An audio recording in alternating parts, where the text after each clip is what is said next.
Oi, gente. Bem-vindos a mais um vídeo explicando GOT para meu namorado. Hoje eu vou debater um pouquinho se os Freys são inocentes ou culpados do casamento vermelho.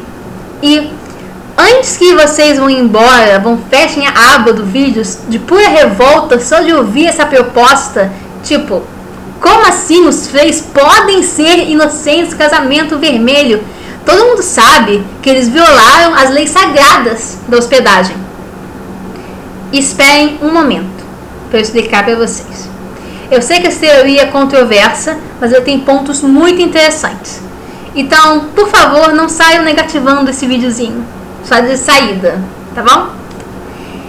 Então, vamos começar. Então, eu acho, assim, já de saída, a gente pode tirar o Roose Bolton da equação. Por quê? Porque é um certo consenso que ele nunca violou nenhum direito de hóspede com os Stark, porque ele mesmo é um hóspede dos Freys. Então, nisso, ele não teve culpa. A gente pode falar de várias questões morais de fidelidade e lealdade aos seus suzeranos, mas violação de direito de hóspede por os Bolton, não. A questão é especificamente os Freys. E mais notavelmente o patriarca da família, o velhíssimo Walder Frey. Então, vamos dar uma olhada no texto. Bem, antes uma breve relembrança.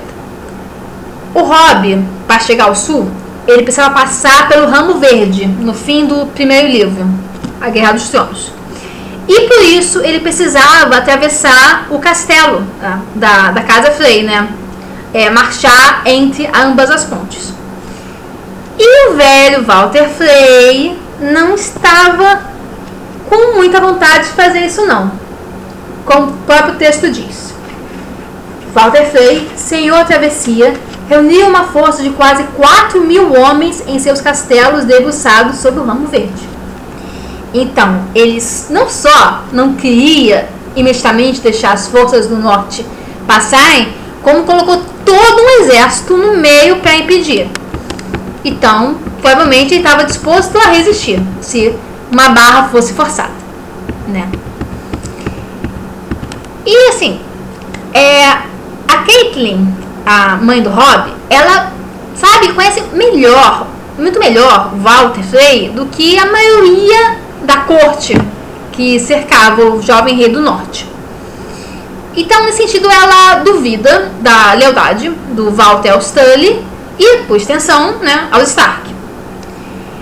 De fato, o Walder Frey, ele tem um apelido de atrasado. Walder Frey não é por nada, é porque na Batalha do Tridente ele chegou alguns dias atrasado, só quando as forças ligadas aos Baratheon já tinham vencido as forças dos Targaryen. E quando ele chegou, ele argumentou que ele ia se juntar aos Baratheon. Mas é fácil falar isso, né? Depois que viu que os Baratheon venceram a batalha, né? Então ele é famoso por isso, por sentar-se e observar para ver quem vai sair vitorioso de qualquer confronto que seja, para só depois apoiar essa pessoa. Mas enfim, a Catelyn, ela até pensa que não se pode esperar nada do Walder Frey para nunca ser surpreendido. E de fato ela tem muita razão para fazer isso, né? Porque nem ela, nem o Robb, nenhum dos homens que acompanham o Robb sabe quais são as regras do jogo da travessia. Mas a gente sabe. George Martin contou pra gente. Mas o que são essas regras do jogo da travessia? Que jogo é esse, né? Enfim, a gente aprende qual é dele no segundo livro, A Fúria dos Reis. Eu vou explicar isso porque não aparece na série. Dois netos do Walder Frey, coincidentemente também chamados Walder, são hospedados pelos Stark como uma troca de gentilezas, né? Depois que a Catelyn ela entra no castelo, negocia, acerta tudo, faz um acordo e as tropas passam. Aí os meninos como parte da aliança, são enviados para serem criados junto com Bran e com Rickon. Enquanto eles estão hospedados, os meninos Frey ensinam as regras do jogo da travessia pro Ben e pro Rickon. E eles brincam disso. Para jogar, punha-se o tronco atravessando a água e um jogador ia para o meio com um bastão. Era o senhor da travessia. E quando um dos outros jogadores se aproximava, ele tinha de dizer: "Eu sou o senhor da travessia. Quem vem lá?" E outro jogador tinha que inventar um discurso sobre quem era e o motivo pelo qual devia ser autorizado a atravessar. O senhor podia obrigá-los a prestar juramento e a responder a perguntas. Não tinham de dizer a verdade, mas os juramentos deviam ser cumpridos, a não ser que incluíssem a palavra talvez. Portanto, o truque é dizer essa palavra sem que o senhor da travessia notasse. Então, podia-se tentar atirá-lo na água, e quem conseguisse passaria a ser o senhor da travessia, mas só se tivesse dito talvez. Caso contrário, ficava fora do jogo. O senhor podia atirar qualquer um na água sempre que quisesse, e é o único que podia usar o bastão. Bem, como a gente acabou de ver, o senhor da travessia, ele pode fazer perguntas a quem está chegando e obrigá-los a fazer um voto, né? Jurar alguma coisa. E, assim, nesse sentido, quem está chegando não precisa nem falar a verdade, mesmo se prestar um voto para o senhor da travessia. Mas ele tem que dizer talvez, para depois poder se libertar desse voto. E nós também percebemos que a chave do sucesso para vencer esse jogo é conseguir usar a palavra talvez de uma forma tão sutil que o senhor da travessia não note. Ele não pode notar, porque se ele notar, ele pode usar o bastão e empurrar essa pessoa, tirá-la efetivamente do jogo. Sabendo disso, vamos observar agora o que acontece depois que o Robb ele chega nas gêmeas. Maldito seja esse homem! Se o velho tonto não cede e me deixa atravessar, não me deixa alternativa a não ser assaltar suas muralhas. Hei de pôr as gêmeas abaixo à volta dele. Veremos se gosta disso. Parece um garoto birrento, Robb. Uma criança vê um obstáculo e a primeira coisa que pensa é correr à sua volta ou pô-lo abaixo. Um senhor tem de aprender que, por vezes, as palavras são capazes de alcançar o que as espadas não são. Explique-me o que quer dizer, mãe. Os Freys possuem a travessia há 600 anos e desde então nunca deixaram de cobrar sua taxa. Que taxa? O que é que ele quer? É isso que temos de descobrir. Bem, a Catelyn está totalmente certa no que ela está pensando. Os Freys realmente querem uma taxa. Mas qual? Ela não sabe.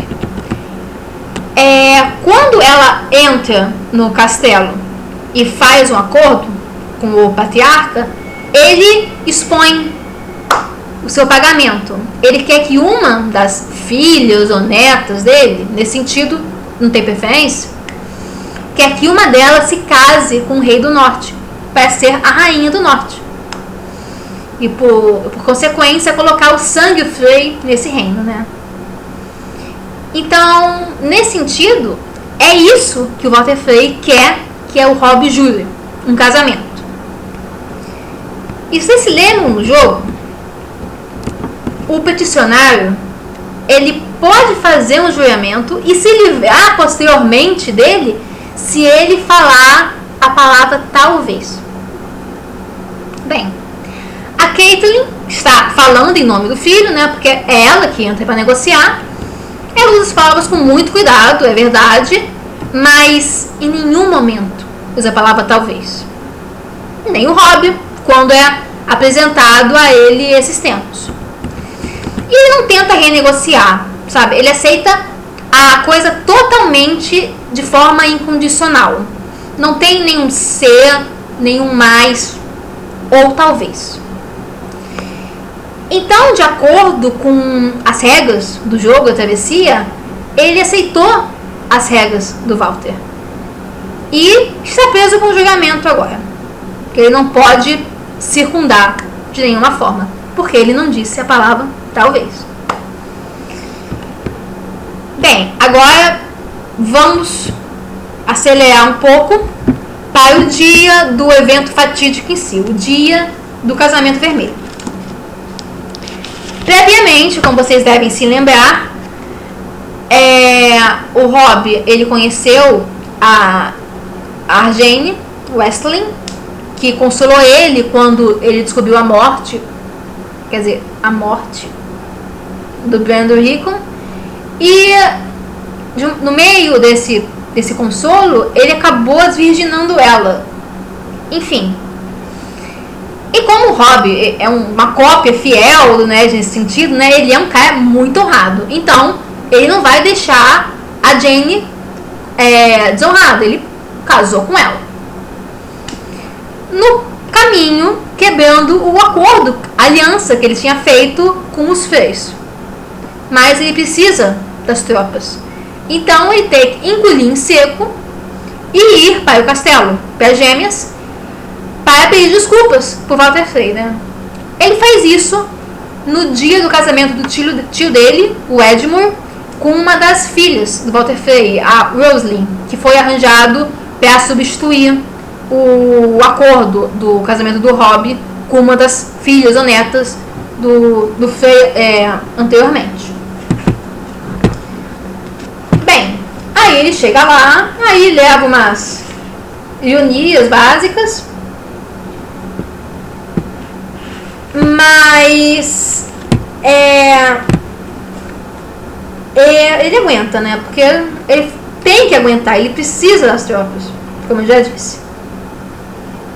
Mas aí o Walter fez uma coisa muito interessante quando está recepcionando o Robb. Assim, o contexto, o Robb quer a permissão para atravessar suas tropas para o sul. Aí o Walter Frey fala: eles não se perderão.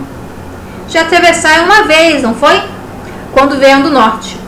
Quiseram atravessar, e eu concedi-lhes a passagem. E você nunca disse talvez. Mas faça o que quiser. Leve todos os homens pela mão, se assim entender. Por mim, tanto faz. O Ken descobre nesse momento que o Robb nunca disse a palavra que poderia tê-lo permitido circundar o juramento que ele fez para o Senhor Travessia. Dessa forma, agora ele pode ser jogado na água. Mesmo que, pouco depois, a Caitlin assume a palavra. Senhor, alguns alimentos seriam muito bem-vindos. Percorremos muitas léguas sob chuva. Alimentos? Um pão, um pouco de queijo, talvez uma salsicha. Algum vinho para empurrar para baixo, disse Robb. E sal. Pão e sal. Certamente. Então, o que a Caitlin, ela quis garantir aqui?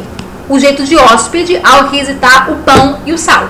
Porque, como é conhecido, após um senhor dar o seu pão e sal para um hóspede, eles estão protegidos sob o direito. Mas o Walter disse talvez. Então ele não está preso ao voto de lealdade que cerca o direito do hóspede. E por que isso? Porque ninguém percebeu que ele disse talvez. Ninguém, né? Bem, até porque, né, nem o Robb, nem Caitlin, nem o Edmure, nem nenhum dos outros conhece as regras do jogo. Assim, eles continuam. Afinal, estão protegidos, né? Mas é claro que a Caitlin tá errada em achar que tá protegida, o Edmure tá errado e o Robb tá mais errado ainda, né? Na verdade, porque o Walter Frey, ele se absolveu do crime do hóspede quando ele disse talvez, ele anulou as regras do pão do sal, que são mais vigentes em Estéros. Então, nesse sentido, o Robb ele perdeu a sua última chance de sair bem dessa história, né? Até porque, segundo o próprio Walter Frey diz, não há palavras que possam corrigir o que foi feito. E literalmente não tem. Para o patriarca, o Robb desonrou a família dele quando ele abriu mão do voto sem dizer talvez, o que teria permitido a ele se livrar com maior facilidade. E depois disso, literalmente, o resto é história, né? O massacre que acaba, pelo menos temporariamente, com o Reino do Norte. Mas aí você pode perguntar, como é que isso poderia ter sido evitado, né? Porque o Robb não conhece as regras do jogo, nem a Caitlyn, nem o Edmure, como já disse, nenhum dos outros. Então, como eles poderiam ter se protegido? Bem, por sobre o ruído ouviu-se de repente um rosnado, quando dois cães se lançaram contra o outro, lutando por um resto de carne. Rolaram pelo chão, atirando dentadas, enquanto um uivo de divertimento soava. Alguém lhes deu um banho com um jarro de cerveja, e eles separaram. Um dos cães dirigiu-se mancando para o estrado. A boca desdentada de Lord Walter abriu-se numa gargalhada, quando o cão encharcado sacudiu cerveja e pelos por cima de três dos seus netos. Sonhou selvagem tem gosto por carne humana, segundo ouvi dizer. Rasas gargantas, sim. Não quero uma criatura dessas no banquete da minha Roslin, no meio das mulheres pequenos, todos os meus queridos inocentes. Aí Robb protesta que o teu inocente não tem perigo, não constitui perigo nenhum e tal. Mas Walter não se faz de rogado. Mas você estava lá no meu portão, não estava? Quando o lobo atacou os netos que veio para recebê-los? Contai-me tudo sobre isso. Não pense que não. Nenhum mal foi feito. Nenhum mal, diz o rei. Nenhum mal. Peter caiu do cavalo. Caiu. Pediu uma esposa da mesma forma, numa queda. Ou tem isso só uma rameira qualquer? Caiu do cavalo e rachou a cabeça. O que faria vossa graça se Peter tivesse quebrado o pescoço? Daria desculpas no lugar de um neto? Não. Pode ser rei, não direi que não. O rei do norte. Mas sob meu teto as regras são minhas. O lobo ou a borda, senhor? Ambos, não. Então, o que o Frey está falando nesse momento? Debaixo dele, as regras dele. E você pode aplicar isso perfeitamente bem ao direito de hóspede, né? Debaixo do teto do Frey, o direito de hóspede não vale nada. Apenas o jogo da travessia. Se você conseguir dizer talvez, você terá protegido. Bem, nesse sentido, realmente, qual é a forma? Eu não respondi, afinal, né? Lembra como no jogo você pode vencer o senhor travessia? Se você derrubá-lo, se você for capaz de derrubá-lo. E é necessariamente isso que o Rickon faz, né?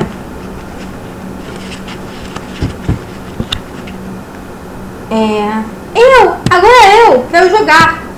Não, felpudo, os lobos não podem brincar. Fica com o Bran. E o lobo ficou.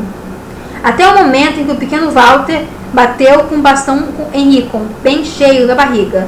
Antes que o Bran piscasse os olhos, o lobo negro voou sobre a prancha. Havia sangue na água, e os Walter guinchavam como se fosse o fim do mundo. Rickon sentou-se na lama, rindo, e Yoda chegou pisando pesado, gritando, Hodor, Hodor, Hodor. Então, como dá para interpretar isso? Pelo menos em nível metafórico. Se o Hobbit tivesse trago o lobo dele para a festa, tanto o lobo, o animal literalmente, quanto o seu lobo interno, posso dizer, e tivesse atacado os Freys, derrubado o senhor travessia, ele teria sobrevivido. Na ausência do talvez. né? Mas ele não sabia disso, então, sem notar, ele entrou na armadilha dos Freys. Ele não importava se ele não lembrava, não sabia, ele não falou a palavra certa no jogo de palavras. Então, nesse sentido exato, os Freys eles não quebraram nenhum voto, porque o patriarca deles disse talvez, e o Robb não fez nada. De acordo com a lei, né, o Robb fez um voto, mas não colocou uma manobra para poder anulá-lo se necessário. O que os Freys fizeram. Então, nesse sentido, não importa se o Robb não conhecia as regras, porque, assim, na vida real, você não deve ser punido por um crime se você não sabe que determinada coisa é um crime, né? Então, nesse ponto, as regras dos Freys dominam as gêmeas e assim devem ser observadas. Então, bem, acho que o jogo da travessia, ele é tanto uma metáfora quanto um paralelo dos acontecimentos do Casamento Vermelho. Não necessariamente, sim, 100% realmente pode ter acontecido, mas de qualquer forma isso é muito intencional por parte do autor que a gente faça a ligação.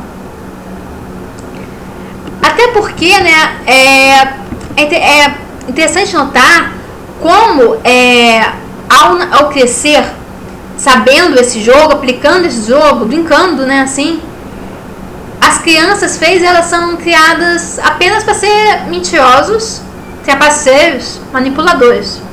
E, assim, nenhuma criatura que eu acho que as pessoas apreciem ter como companhia, né? Então, nenhuma coisa boa. Então, realmente isso ajuda a não sentir muito culpado se a família toda foi exterminada no final dos livros, né? E, bem, se serve melhor alguma coisa, o fato que o Rickon, ele venceu os meninos Freys no jogo, depois eles nem quiseram mais jogar, até brincavam de tudo, menos o jogo de travessia, talvez seja uma pista que no futuro ele pode vir a derrubar de fato o Senhor da Travessia.